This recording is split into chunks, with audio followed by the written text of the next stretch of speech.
इस टाइम आप दंगली की इस रोडू पे बैठे हुए हैं और हम भी यहाँ पे आपके साथ मौजूद हैं। जैसा कि आपने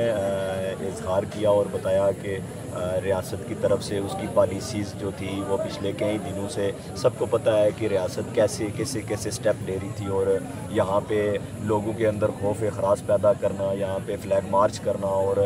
लोगों को ज़द-ए-कोब करना और उनको तंग और परेशान करना, ये एक ऐसा अमल था कि जो रियासत के लोगों ने इसे मुस्तरद किया और रियासत के लोगों ने ये फ़ैसला किया कि अवामी एक्शन कमेटी बुनियादी तौर पे अपने हकूक़ की बात कर रही है, अपने वसाइल की बात कर रही है, अपने बच्चों के मुस्तकबिल की बात कर रही है, अपने बेहतर तालीम, बेहतर सेहत और इस तमाम जो करप्शन है इसके ख़ात्मे और इस यहाँ पे जो डेवलपमेंट है उसके हवाले से हमारे ये मुतालबात थे। तो रियासत ने डिले टैक्टिस किया, मुज़ाकरात भी उन्होंने तातील का शिकार बनाए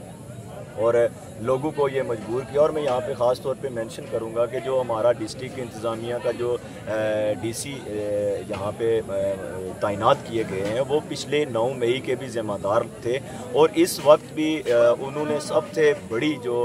गुंडागर्दी की है कि कोई ऐसा मैं नहीं समझता कि कोई ऐसी ज़रूरत थी कि प्लाग पुल पे बड़े बड़े कंटेनर लगाना और वहाँ पे फ़ौज खड़ी करना और लोगों को परेशान करना, इसकी कोई ज़रूरत नहीं है। हमने पीसफुल प्रोटेस्ट का कहा हुआ है और हम पीसफुल प्रोटेस्ट में यकीन रखने वाले लोग हैं कि यही तहरीकें कामयाब होती हैं और लोगों की फलाह बहबूद भी पीसफुल रहने से है। रियासत हमारी है, रियासत के अदारे हमारे हैं, हमारी ना तो किसी मुल्क से दुश्मनी है और ना ही हमने बरमला ये इज़हार किया है कि ना ही हमारी किसी भी अदारे से दुश्मनी है। हम बात करते हैं अपने हकूक़ की, अपने जी मेहरान भाई, एक जो ज़रूरी क्वेश्चन है आपसे, जो ओवरसीज़ भाइयों ने इस वक्त तक जो एक्शन कमेटी के मुतालबात थे उनके साथ जो इस वक्त तक उन्होंने सीना ब सीना या कंधे से कंधा मिला के आपके साथ, उनके लिए आप क्या पैगाम दें? सर जी, ओवरसीज़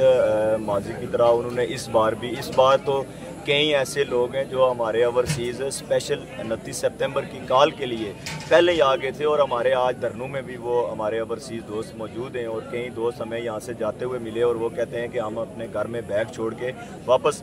धरनों में आएंगे। और जो ओवरसीज़ हमारे जिन्होंने सफारत खानों के बाहर एहतजाज किया और हमें इज़हार यकजहती का एक पैगाम दिया और उन्होंने हमें वाज़ेह और दो टोक बताया कि आप अकेले नहीं हैं, आप खड़े रहें, हम आपके साथ